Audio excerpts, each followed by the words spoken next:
Hey, welcome back to the X Podcast. We're so excited to have you. I've got my good friend, co-host, as always, Russ Moore. More or less. More or less? More or less. I got Russ with me today. And how are you doing?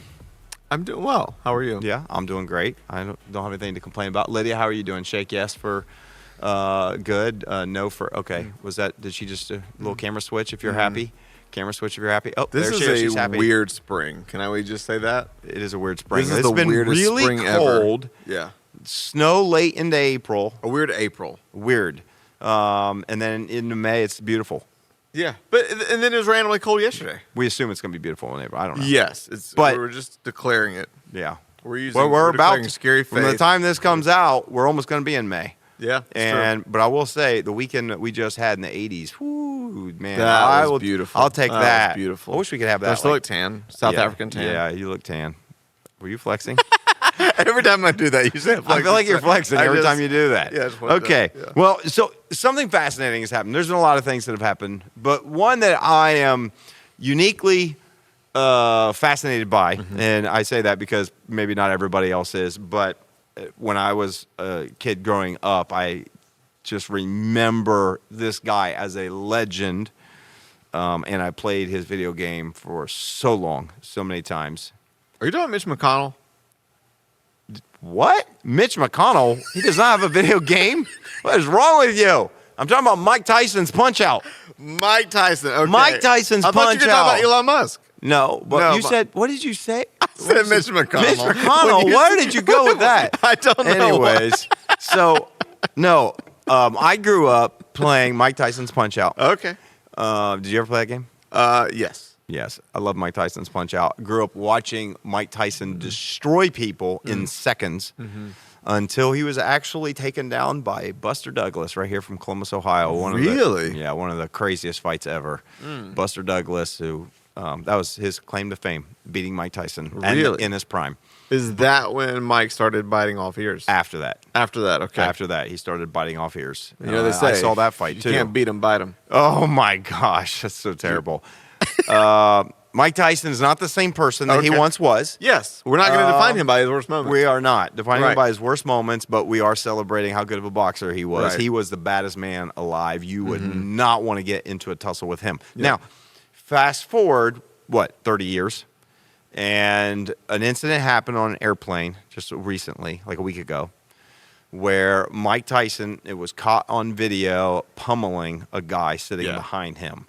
Brutally. It wasn't that brutal. I mean, it was a few shots that he just bap in the face. The guy deserved it. Let's at least just address that. The guy deserved it. So I don't know if you've... I thought there were follow- conflicting reports. I thought it was just an overeager No. fan that, you know. No, he was harassing him. Okay. Mike Tyson, I've heard of other people who have run into Mike Tyson, said he's super nice. I mean, the guy has actually, I think, worked really hard to try to rebuild his reputation after a really bad reputation of a lot of bad things. So it almost wouldn't make sense for, I don't know. He says that it was a couple of them, but one guy in particular, I think, was harassing him. Said everything from like hit him with a water bottle to kept hitting him on the head, touching his head, to just would not leave him alone. And he asked him over and over, would you please leave me alone? Would you leave me alone? Would not leave me alone. Finally, he had enough. Mike Tyson's Punch-Out came out. Bah, bah, bah, bah. And he just gave him a few blows in the face. You love these kind of videos. Oh, my gosh. I did watch it. TMZ had the video, and it was not a good enough video for me. There's other video footage. This is a month of violence. There is. We just need to put Will Smith, Will Mike Tyson Smith, in and the they're ring. just beating Muhammad. people. You know what we have here? What? In the same month, they have Muhammad Ali, Yeah. Will Smith, Yeah. and Mike Tyson. There's a connection. There's a connection. There's a connection. And the stars so are aligning. The stars You know are what this, fighting. You know what this means. This is What? a conspiracy. Never. I was going to no. get political and try to make up No. a conspiracy theory. So here's the thing that I Okay. found the most fascinating, because I think most people in public opinion is that guy deserved it. Like, they're harassing him. And the reason why is because there is other iPhone footage of other people across the aisle at one point this was before it, of the guy mouthing off stuff like I'm messing with him, I'm screwing with the champ, like something like that. There's other video footage of him kind of mouthing like he's antagonizing him. So he got what he deserved, if you ask me. Maybe that's a little bit too much. Maybe I shouldn't say that. But I don't mind it. Now, I don't mind it. If you play with fire, you're going to get burned. If you play with the player, you're going to get punched by the player. Exactly. If you poke the bear, you better get ready to get smacked. Right. And so Mike Tyson hit him a few times, bloodied him up a little bit. Not horrible. I didn't think it was that bad. I don't know if the flight ever happened, didn't happen, if they were waiting to take off, if they landed. I don't know, but I know Mike Tyson, he got off and left right after that. And I think the police came. So they probably called him. I think the guy gave a report, but I don't think he pressed charges, and then he left and went home. But what I found really fascinating as I was thinking about this story of Mike Tyson's punch-out in real life in 2022 on the airplane was that Mike Tyson had a quote that was tweeted. I think it was originally from 2 years ago, but like Boxing World UK actually posted his quote a year ago, July of last year. And I just found it kind of ironic what Mike Tyson said in his quote before this ever happened and then this moment. And I wrote it down, or actually I've pulled it up. Here was his quote. He said, "Social media made y'all way too comfortable with disrespecting people and not getting punched in the face for it." And I just found it kind of ironic. I know this wasn't social media, but I think it really speaks to the culture today, which I think has been aided by social media, which is to say that you could disrespect, you could say mean things, you can antagonize, you can troll, you can do all those things. And I think especially because of social media, people think that there's no repercussions. I feel like we have so many of these kind of things this year. So what a prophetic, serendipitous moment. Him to say that. Yes. And then that happened. Yes. I just think what has come of our culture today, and again, I think there's a combination of things that have happened that have led to this, but it just seems kind of like we've gotten to a point where people feel the liberty to say whatever they want about someone else. Yeah. And we can take this into the arena of social media because that's where it happens most often. If this happens in school, if it happens in a playground, if it happens on an airplane, you might get punched in the face. Right. So don't think you could just sit there and screw with somebody and mess with them and there's no repercussions from it. But I wonder, I guess that's the question. Has social media aided to this idea that maybe even is now making its way into real life, that people, you can disrespect, you can say what you want without getting punched in the face? Yeah. What do you think? I think it has. I think you have a few different realities converging. I think, apart from social media, but I think antagonized by the polarizing, inciting nature of social media, our society has a diminishing value of respect and honor. I think we are living in a day and age where, not to even bring back PTSD from the 2020 presidential debates, but the degradation of civility. Yeah. During that time they showed us all the past debates of people that vehemently disagree with each other, but there was civility and there was respect and honor used to be something that society carried. And I sound old school saying this, but I just feel like it's not hard to see that mutual respect and honor and civility of the way you speak to people and about people has always been an issue because there's always been humanity.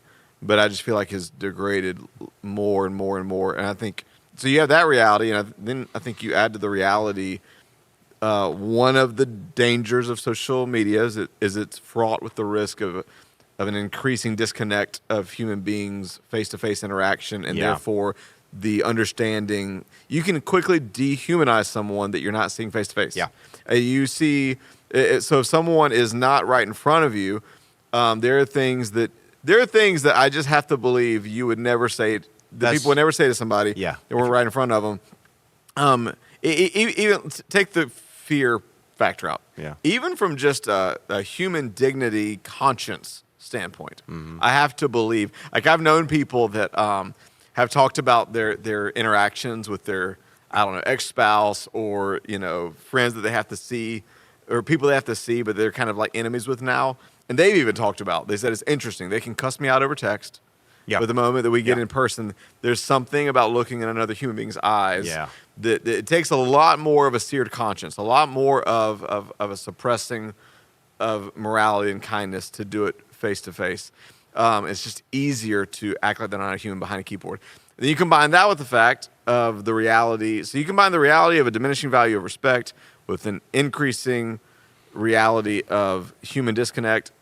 And then I think there's a third thing, which is that we're in a day and age of everyone has a mic, whether they really deserve to or not. Through social media, everyone. In some cases, this is good. There are some people that would never really have a voice that the world needs their voice. Yeah. But you also, there used to be a day and age where to have, and I'm not saying I deserve it, but to have a mic, to have a platform, you had to earn it. Yeah. There was a reason that you were in a newspaper. There was a reason that you were speaking in a pulpit or politically or in this association, or people would, buy whatever you've written.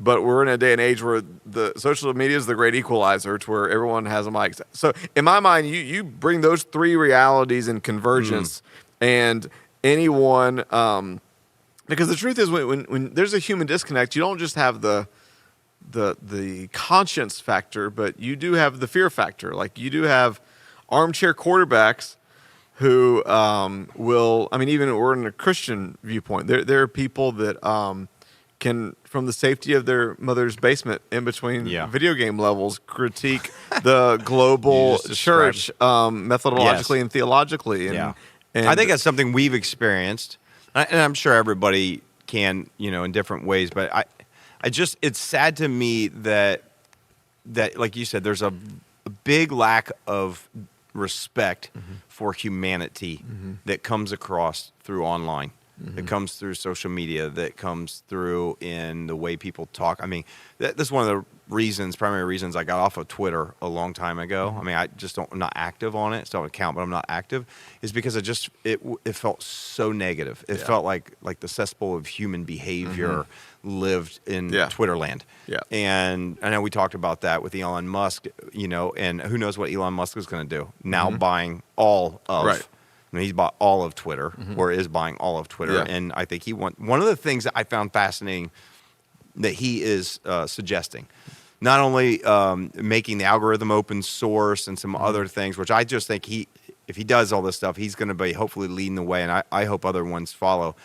But he wants to make it so that there has to be an actual true identity attached to every person that's on Twitter. Right now, you can get a social media account you can create a fake email account that's attached to a fake name that would be hard to trace, with a fake avatar and handle, private account, and people can just use that to go on and troll people. Yeah. And I understand the whole idea of like free speech, but I just don't think. I think it's so easy, removed from not knowing somebody even personally, to even just reading about something they did or said and deciding to throw in your comments of, they're a despicable human. They're just a nasty trolling that goes on. Cyberbullying, all this stuff has just been on a massive rise. Right. And because it's so easy to sit behind a fake account and a fake avatar and a private one and just criticize. Yeah. And you can make an argument that maybe that's part of free speech, but like you said, I imagine that 90% of those people wouldn't have the guts to do it if you were standing in front of the person, maybe even more than that. Right.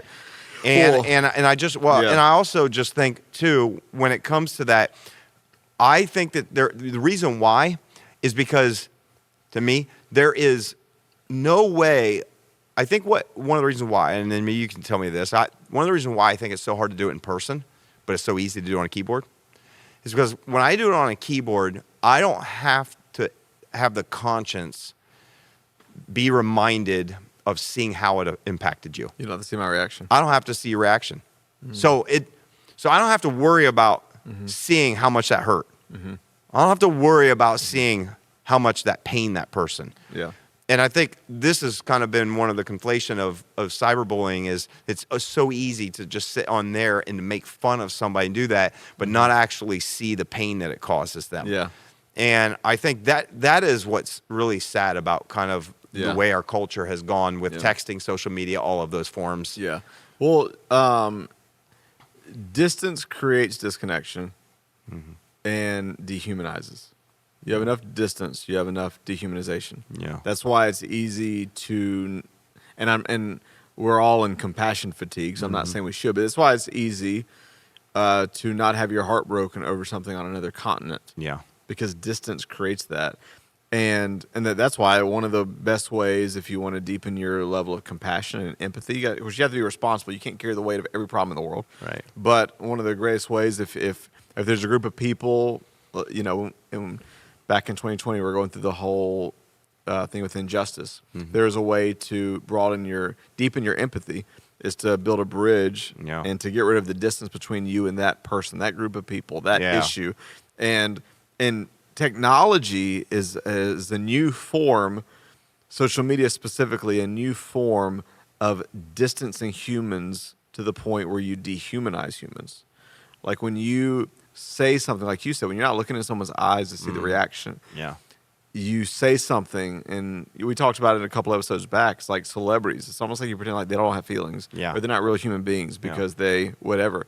Well, same thing when you're talking to somebody behind a keyboard. That's a human being. Yeah. And so I just think it creates a real, and I'm glad that Elon Musk is doing the authentication. He's trying to that's the goal. To get rid of. He's trying to, when it comes to algorithms, when it comes to bots and spam. Because the truth is, being behind a keyboard does turn cowards into heroes.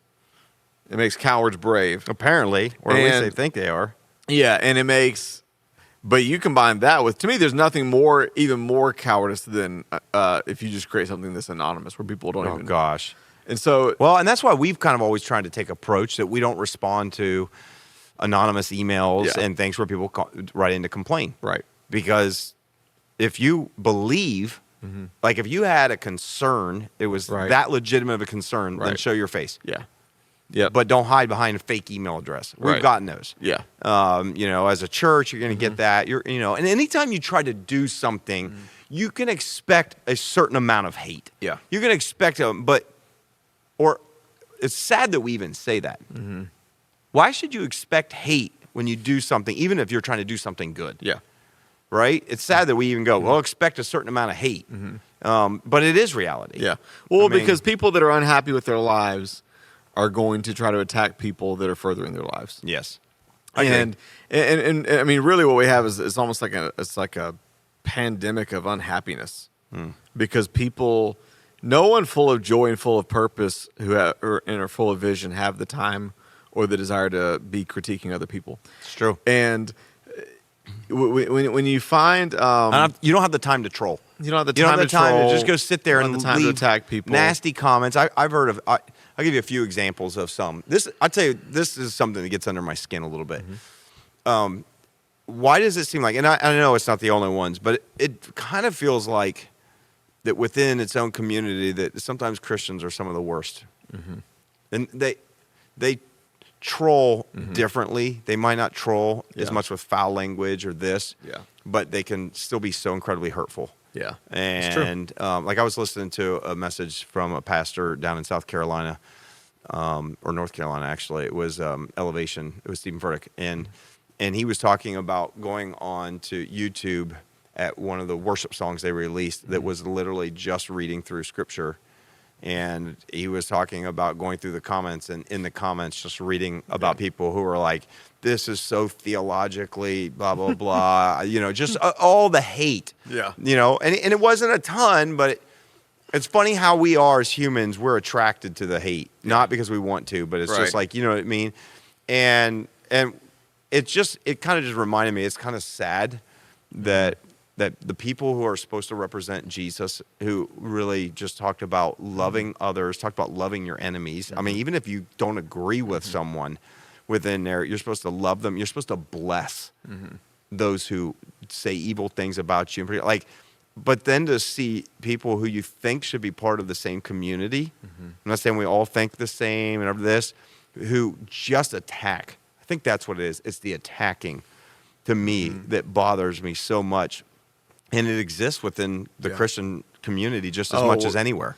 Yeah, we really are the only army in the world that shoots its own wounded when they're down, and one of the only armies in the world that shoots its own commanders when they're winning. Yeah, it's the weirdest, most horrible thing. We've talked about it. That it's one of the reasons so many people that are really intelligent, amazing people are turned off at times by Christian culture, and it is. It's It just seems really, a couple points that you said. Obviously, there are people in the community, the Christian community, the church that fail, and I mean, the big one with Hillsong right now. There's a documentary that was made about the culture, and it seemed like based on that, and I haven't seen it all. I've heard bits and pieces of it. It seems like maybe there's definitely some things in that culture that needed change. Yeah. But Brian Houston stepping down. Many allegations, very real, very serious things that all need to be addressed, and they are being addressed. But the idea of wanting to just kind of like bring hate to somebody, or even to just the entire church at large. We're talking about made up a lot of people who are just sincerely trying to follow God. Right. You know what I mean? Yeah. But I don't know. There's always been black eyes on that, but it's just sad that many Christians are the ones that are actually swinging. Yeah. You know what I mean? Like, they're the ones that are swinging at other leaders and swinging at people. And so you got the people who are down. But then the other side of that is true, is anybody that has any type of, we'll just say, success in the terms of influence and growth and notoriety, or people are listening to that person, or their ministry's grown. There are so many people that just think that they can just take shots at them. Yeah. And here's the thing, right?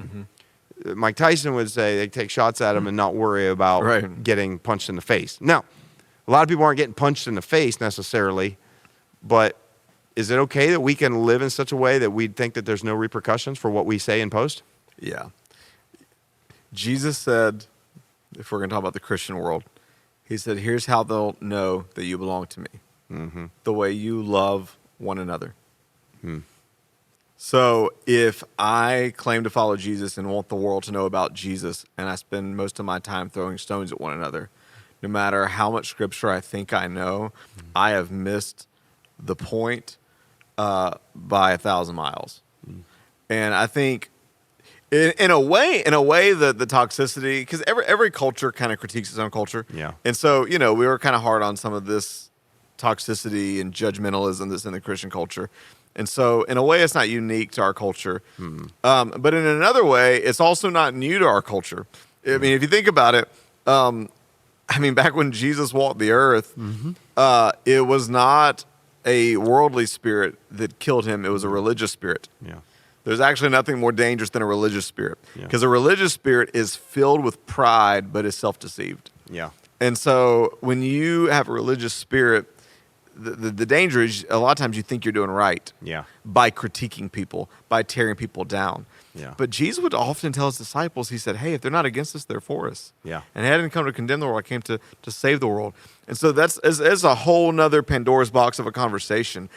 Because the truth is, there are things that God will raise up, let's just say it this way, prophets at times to speak, and God will correct his church, his bride, and there is nothing wrong with having discernment to discern error, but there are just way too many, going back to social media, there are way too many self-appointed church critics nowadays. Yeah. There are way too many self-appointed, and there is a difference between having a sincere critique and having a critical spirit. Yeah.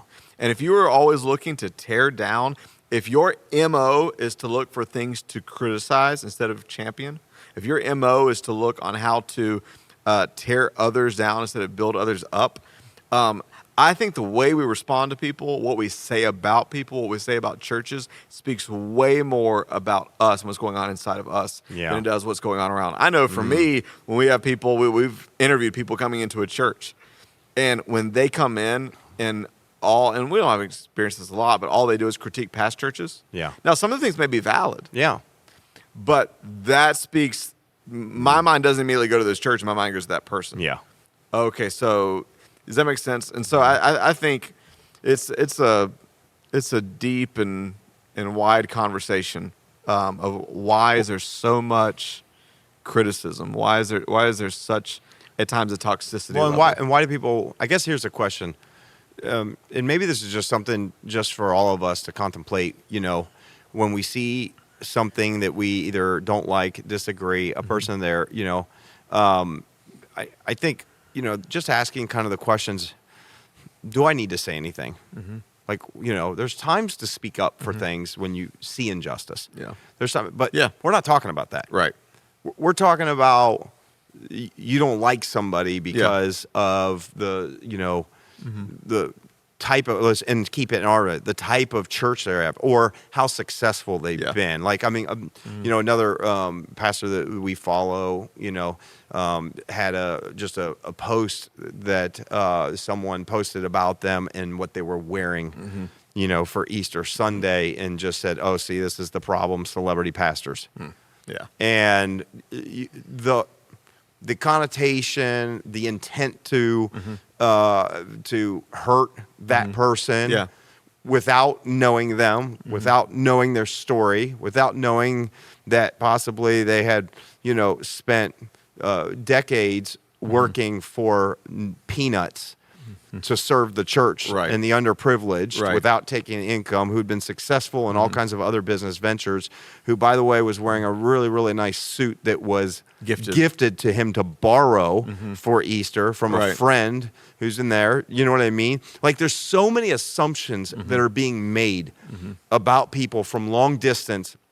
And what people don't understand is that when they begin to hurl stones at that person, thinking that they're put with a broad stroke, just basically saying, their intent, their motive, what they're all about, or it actually does so much more damage to really what we all are standing for, which is Christ, because this is the very reason why. I mean, you go look on that one person's post, and there are hundreds and hundreds of comments. There's arguments. There's fighting. There's all this stuff going on. I go, was that post necessary? Right. You could sit there and have that opinion all day long. You sit there and go, man, I don't like that leader. I don't like that leader. Why did you have to share that? Yeah. Why did you share that? Yeah. You trying to hurt that person? Right. You trying to get followers? Right. You trying to get more credit? And the thing Why is, did you feel the need to share that? Yeah. Why? That'd be the question I want to ask. Why did you have to jump on there and do it? There's something in our culture today that we feel like that I can just go take shots at somebody. I can take shots at an organization. I can take shots at a church. We have people do it about us all the time, and they do it, and it's kind of subliminal, but everybody knows. And then someone in the comments, "Oh, you mean that church where you used to go?" Yeah, we've had those comments even recently. Like, they happen all the time, and it's like, why do you feel emboldened to do this? Yeah. And here's what I would say, and I'll let you talk. I want to say this as kind of a little bit of a warning if you're a Christ follower. This is what I would say. This whole Mike Tyson, so y'all think, that's the word he used, so y'all think that you can disrespect anybody and not get punched in the face. Today, we feel like we can take pot shots at anybody, any leader, any church, anybody that we don't know. We don't know their real story. We don't know their motive. We don't know what they're doing. We think we can do that. I would say this: nobody might punch you in the face, but one day you might have to stand before God. Yeah. And one thing my father-in-law always told me, because I remember there's a pastor in this area, and it's funny. I mean, if you are effective in what you do, you will probably have people that will like you, and then you're going to have people that won't like you. If you don't want that, don't do anything. Yeah. But if you do something, you're going to have people that won't like you, and they're going to assume things, and and people have never met you and don't know your heart, and they're going to say things about you, your church, and all this good stuff. We've seen it all. Okay. But I remember one time he said this, and we were talking about another church, another pastor, not in a negative way. We were just talking about what people were saying, this and that. And I remember my father-in-law, he said, I just made my point. He said, I never want to talk negatively about someone that God has anointed for doing ministry, even if I don't agree with their ministry. Yeah. I don't ever, even if it's like, well, I don't like the way they do ministry. Doesn't matter. That's between them and God. Yeah. It is not my place. And so that means that rather than, and I don't have to be on social media because you can just gossip. You can just, that's what we do. Social media has just become gossip in public. Yeah. It's the same thing we were doing. It's the same thing we were doing in private where we talk about every leader, pastor, church, person at work. Yeah. To think that we can do that and there's no repercussions. Yeah. I would say be careful. Yeah. Because there might be some repercussions, and it may not be getting punched in the face, but there could be some repercussions spiritually. There could be some repercussions emotionally. Well, yeah. Sorry, I didn't mean to get on a No, it's tirade. good. It just bothers me that one thing that should make people all think this- they can do that, Yeah. and that there's no repercussions. And the repercussions may not be to them personally, but it might be all those friends and family and people that are sitting there watching what they're doing, going, see, this is why I won't go to a church. This is why I don't want to know unbelievers God. watch believers just attack each other, especially for petty stuff, that just makes them think God's not real. Because that means that the love that we claim to have from God's not real. Yeah. And I think what you said is really good. I think, there's a verse that makes me tremble, should make us all tremble, that we'll give an account for every idle word. And when you talk about the words we say against other people, let's go back to the honor thing. So over the weekend, I had the privilege to speak at OCU, Christian University, and they wanted me to speak on the topic of how to shine in a dark world. And so I talked about Daniel. Him and his teenage friends pretty much get kidnapped and carried off into exile, but they had this spiritual substance about them that gained them favor. And then in Daniel 6, there's this verse I love that said, "And Daniel distinguished himself by an exceptional spirit." One translation says an extraordinary spirit. One translation says an excellent spirit. And if you watch Daniel, like let's say that you do need to disagree or critique or whatever. And it amazes me how Daniel responds to the king, a pagan king, a wicked king, an evil king who's threatening him. And when Daniel finally has to disobey because it would violate scripture, violate his conscience, Daniel's response was, "O king, your honor. How could we possibly do this?" Even in the most wicked, persecuted moments, Daniel didn't speak about people, he spoke to people. And even when he disagreed vehemently, he spoke with honor and dignity and civility. Yeah. And I think that's one of the things that gave him an exceptional spirit. So here's a couple maybe just practical things for all of us to practice when it comes to going back to the whole behind the keyboard thing. However you would speak to someone, however you would not speak to someone if they weren't in the room or if they weren't behind a keyboard, that you wouldn't speak to them face to face, don't speak that way. Here's another practical thing, since we're going into scripture. One of the things that Paul says, that I've tried to remember this, because there are going to be times when, people ask you, okay, what do you think about this sermon this guy preached? Or what do you think about this that's going on at this church? And there are times that you have to discern. Yes. And you have to, in a winsome, humble way, say, okay, this may be my take on it. Here's where I'm different. But there's this thing I've tried to never forget where Paul in Corinthians was talking about. He said, "Do not judge any man's motive before the day it's revealed on the day of judgment." So here's another way I can know I'm off. Number one, if I were to say something behind a keyboard or behind someone's back that I wouldn't say to their face, that's a litmus test. Here's another litmus test. When I go beyond discerning someone's actions to judging their motives. So the moment I catch myself saying, the only reason they preached that is they were trying to, or the only reason this person did this is hey, according to scripture, I am not on the throne to judge motives. God alone holds and reserves the right to judge why he or she did that. I'm going to let him continue to do that. I can discern actions, but I can't judge motives. And I just think we need to realize, I was dealing with just with a staff issue, just nothing crazy, but a few weeks ago, and I told someone, I said, whenever there's an issue for any of us, to me, I always break it down into one of two categories. It's either a mindset issue or a heart issue. Mm-hmm. Heart issues, worse. Yeah. But a lot of times, I think there are simply Christians that are raised to think in such a limited mindset. Mm-hmm. If someone's succeeding, if someone's innovating, if someone's creating, if someone's doing church in a way that doesn't align with how I do church, if someone sees something theologically different than me, the limited mindset is then, I speak out against that. Yeah. So we need to have that blown up. But then there's also the heart issue that we've just got to do enough internal work to say, if there's something in me that just naturally gravitates towards attacking or critiquing or judging, that says way more about me than the person I'm critiquing. And what darkness is going on inside of me? What unhappiness? What personal discontent? What self-loathing is happening in me? What lack of joy? What lack of my own personal sense of purpose of what God has called me to do? Because there's this verse in Romans 2 where Paul said, do your own creative best with what God's given you to do. And when you do that, when you quote unquote stay in your lane and you run your race, you don't have time to run into other lanes and try to trip people up. Yeah.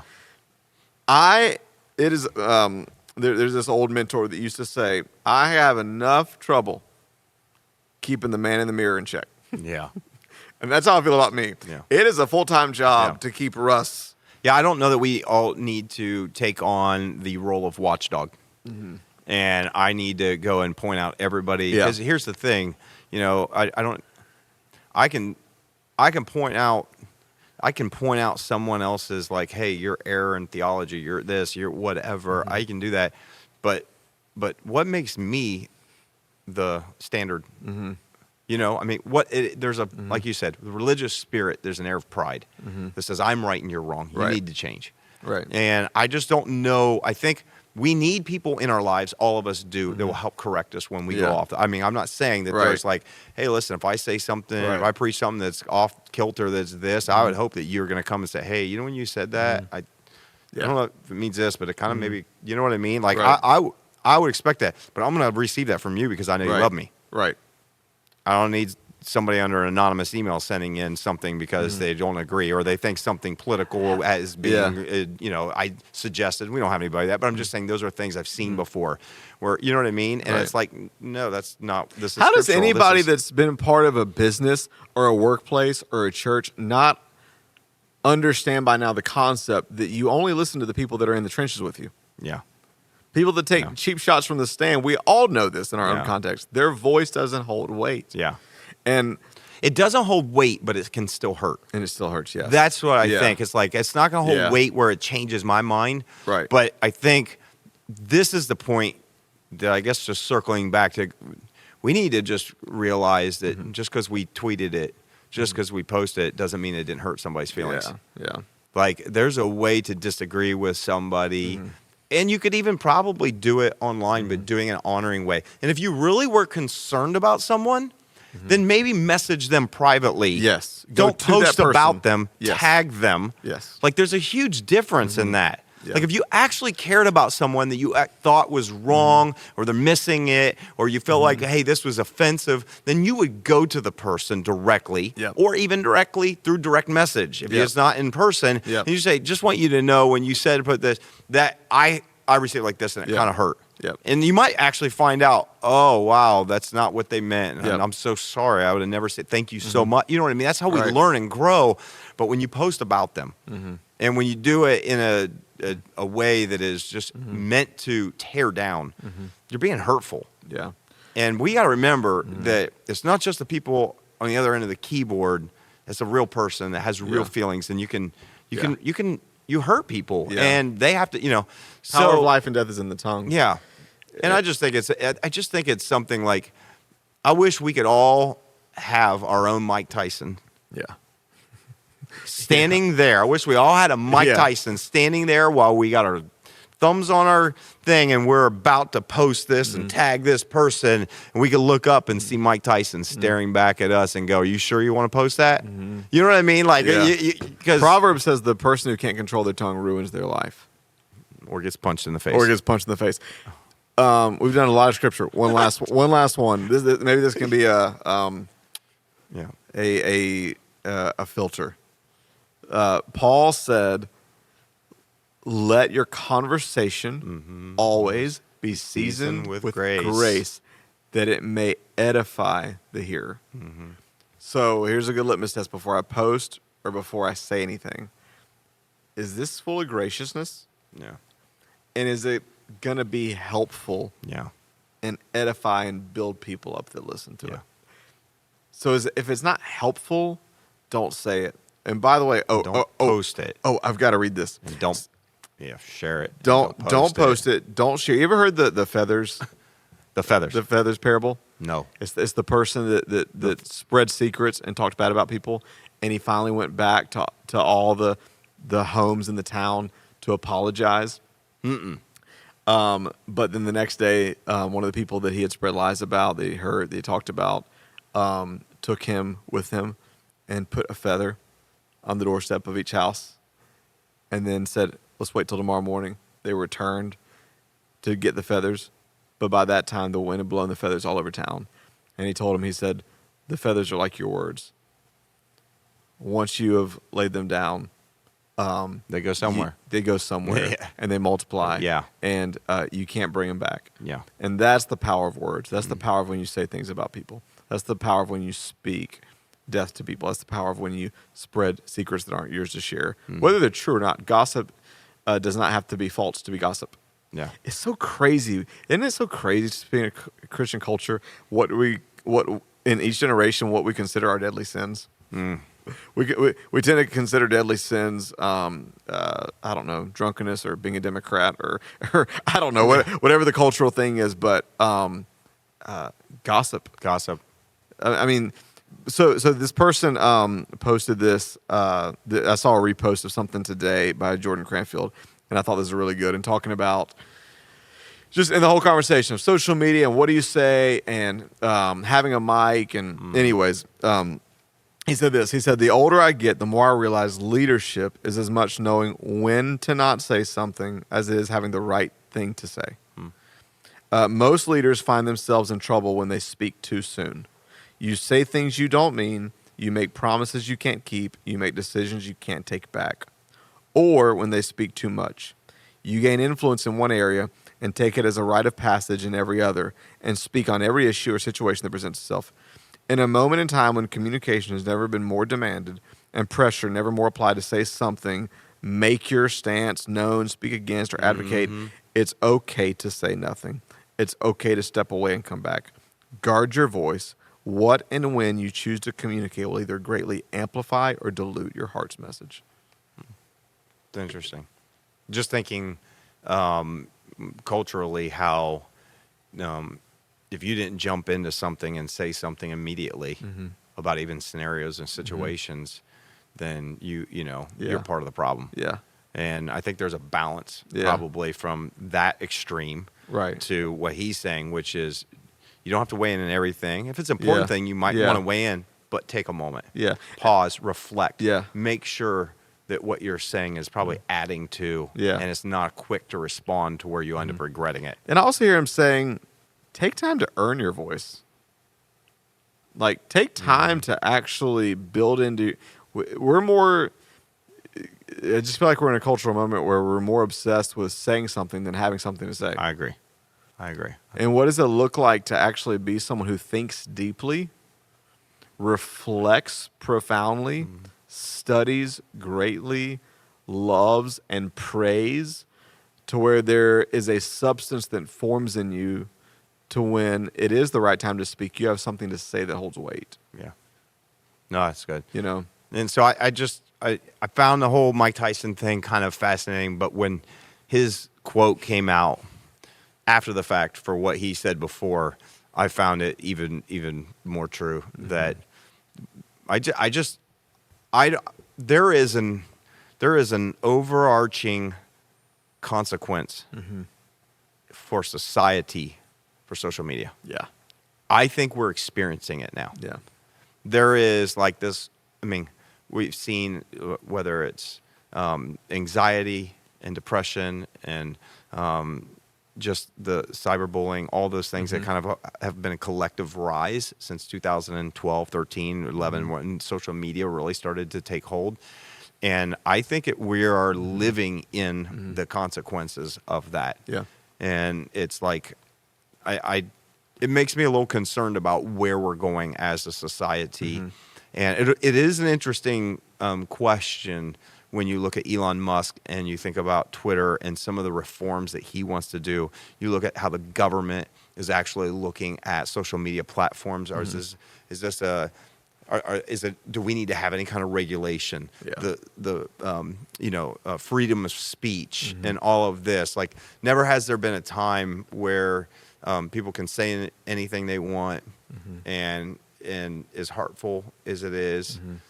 This is nothing new, but it's just taken on a new form. Yeah. It's and I think we now have keyboard courage. We got people who are sitting behind it that are saying things that think no one's ever going to know it's me. Yeah. And I would say this: God knows it's you. Yeah. And I'm not so sure that what you're sowing isn't going to be something you're going to reap. Yeah. Yeah. To me, we reap what we sow. And when you sow dissent, when you sow complaint, when you sow criticism, when you sow hate, when you sow that and you justify it, because I think we have to justify it somehow. I mean, we don't have to, but I think in the Christian community, we justify it. I think we say, well, I think that they're, living a lavish lifestyle. Oh, I think that they are kind of teaching something that seems counter to what we just, whatever reason, we've justified, oh, they're a celebrity. Yeah. Oh, they're this. When we justify it in our minds, and that's because that's what we have to do in order to feel okay with posting some of the stuff we post. I would just remind all of us, it's like, we all will give account for how we words, like you said, the idle words that we give. And like you said, you're not just, here's a great point you just made. You're not just affecting them, you're affecting you. You are. You are doing violence to your own soul. I mean, when God created the world, he used his words. Yeah. We create our world with our words. And so when you speak to people about people, when you speak into the world, you're not just creating their world, you're creating the world you live in. And so what kind of world are you creating with your words? Are you creating worlds full of hope, possibility, joy, love, kindness, gentleness, strength? Or are you creating worlds of negativity, pessimism, critique, smallness, cynicism? Yeah. And I want to be the person who uses my words to create worlds of light and hope and joy and peace. And we might have opinions about things, but every opinion doesn't need to be shared. Yeah. Like, we might have opinions about situations, people, and things like that, but I think those are, we just need to learn to filter and guard ourselves a little bit. I'll just close with this. I always remember, again, going back to a Bible story, I always remember David when he was being pursued. That's what I've been reading in my Bible lately, too, so it's kind of in my mind. But he's being pursued by Saul. And Saul has... there could be a whole lot of reasons to have a laundry list of complaints against Saul, and he messed up so many things. And yet, time after time, Saul was in his grasp was in David's grasp where he could have taken him out. Yeah. And he could have done something, and he refused. Even he felt guilty about cutting the corner of his garment off when he was sleeping in a cave. And he refused to lift his hand against the Lord's anointed. Yeah. And what I think that did for David was that was what he sowed for the day when he ended up being the king. Yeah. And I just, like, there was something that he understood about, I am not going to, I refuse to raise a hand against this person. And I just think that we need to get back to a kind of a place of especially, I want to say, I feel like I don't want to speak for the world, right? But I do think, because I'm invested in the Christian community, that I speak to the Christian community the best I can, at least with what I have, and say, let's be better about how we treat each other. Right. Even people in the community that you maybe don't like. Hey, listen, if you don't like them, unfollow. Right. Yeah. Let's just unfollow. Yeah. You don't need to bash. You don't need to go after them. You don't need this. And if it's a big enough thing that you have to say something to them. To them. go to them, and if they will even entertain it, because they have their own circle. Who was the actor? They talk about this in one of the podcasts. There was an actor His name was Will Smith. No, they said that there was an actor literally said that if they have a problem with someone, but they're not close enough to them in a relationship to actually have their number, then they realize that that's not their problem and it's not their business. There you go. That's so good. So if you're not close enough to have someone's phone number, then it's not your issue. Yeah. If you can't reach out to them and reach them yourself personally to bring it, then maybe it isn't your issue. And if that's good. And if an actor can get that may not know Jesus, how much more should those that claim to follow Jesus and have the Spirit of Jesus get that? That's some really good advice. So, anyways, take this to, it was one of those kind of moments where I am not here to support violence, but when Mike Tyson put a few right jabs into that guy's face that wouldn't leave him alone. Granted, that's what happened. Then you kind of sit there and go, God, man, you got what was coming to you, bro. Yeah. You got what was coming to you. Yep. And I don't ever want I don't ever want that flipped around me where it's like you got what coming to you, bro. You know what I mean? I don't want to ever come back to me for things I say or post or put out there for people. Well, there's a proverb that says if you grab a barking dog by its ear, you'll get bitten. So the new proverb is if you try to bark at Mike Tyson, he will bite your other ear. Gosh, so bad. It was so bad. You worked so hard to do that, too. I could tell. It just came to me. I don't know. Oh, my gosh. Anyway, so Mike Tyson, if you are watching this. Did you just go into the Mike Tyson voice? I said Mike Tyson. I was just kind of getting sheepish because I'm like, Mike Tyson's not watching this. But Mike Tyson, if you're watching. I thought you were getting ready to go into a Michael Scott. If you're watching. Mike Tyson. No, that was bad. Can you please stop? I'm talking to Mike Tyson. Mike Tyson, if you're watching this, I just want you to know that I played Mike Tyson's Punch-Out for hours. You are loved. You're chosen. Bald Bull. You're accepted in him. And the Flamingo. I played Mike Tyson's Punch-Out forever. And you're a great fighter.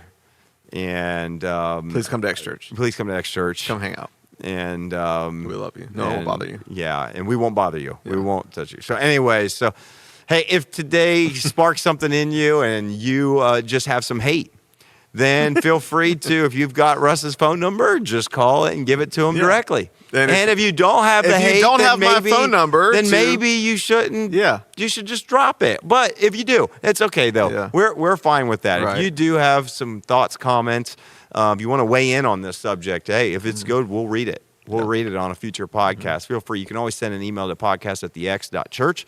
And as always, it does help. It does help if you find this kind of like, hey, this is fun. And if you know Mike Tyson and you want to send him the link to this, feel free to do so. 100%. Email us, let us know. And if you are watching this and you want to come on our podcast and you want to explain yourself, you want to tell the whole world what really happened in that moment, feel free to come on here, and then we'll have like a free little sparring match between you and Russ. It'll just be a lot of fun. It'll be a blast. But anyways, hey, thanks for watching, listening, wherever, sharing it, liking it, comments. Hopefully they're honoring comments, and But anyways, any comment, we'll take it, we'll handle it, and so hope you enjoyed today's episode. Until next week, we'll see you.